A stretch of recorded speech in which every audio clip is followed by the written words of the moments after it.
रामकृष्णांनी पुन्हा एकदा हरिभक्त परायण चंद्रकांत पांडुरंग कारंडे आपल्या सेवेला मुंबई ते पंढरपूर पायी श्री संत रोहिदास दिंडी क्रमांक 24 सालाबादप्रमाणे यावर्षी 47वं वर्ष आहे आणि आपली ही दिंडी 18 तारखेला मुक्कामाला 18 जून वार मंगळवार माझ्यासोबत हे महादेव गाडवे आहेत, तिथले क्लर्क आहेत.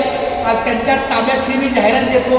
तिथले अध्यक्ष तुळशीराम पाटील माऊली आणि आणखी दोघं तिघं मला ते कुलकर्णी पुजारी वगैरे माझा सतत संपर्क असतो. पण तरीही दिंडीची जाहिरात या पांडुरंगाच्या चरणी ठेवणं माझं कर्तव्य आहे. म्हणून मी आज आलो. महादेवांच्या या हाती हे जाहिरात देत आहे. खूप छान माऊली आणि माऊली हे बघा ह्या जाहिरातीच्या ह्या भागावर 18 जूनला जागृतेश्वर मंदिर देवस्थान आणि एकादश आहे. त्या दिवशी एकादश आहे. मी पाटील माऊलीला सांगितले की 40-50 जे काही वारकरी असतील त्यांना आपण फराळाची व्यवस्था कारण एकादश दुसऱ्या दिवशी सोडायची असते, त्याला बारस म्हणतात. बरोबर ना.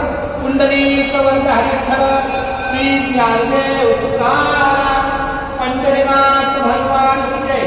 माऊली ज्ञानेश्वर महाराज की जय. जगद्गुरु संत तुकाराम महाराज की जय. संत शिरोमणी रोहिदास महाराज की जय. सब संतरे की जय.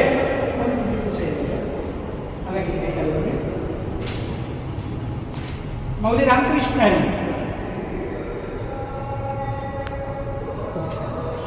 क्या बात आहे. आपली दिंडी दरवर्षाप्रमाणे येते इथं. आज 18 तारखेला मुक्कामाला येणार तर दिंडीची जाहिरात पांडुरंगाच्या चरणी ठेवली. आपली तुळशीराम पाटलांना पण सांगितलं, त्यांचा फोन आलेला की एखादा सोडला का म्हणून नाही. आता खोटं त्यांचा मेसेज आला आहे पण पहिले जाहिरात पोहोचला. चला माऊली रामकृष्ण. नाही पंढरीच्या लोकांनाही अभिमान पाया पडते जन एकमेका.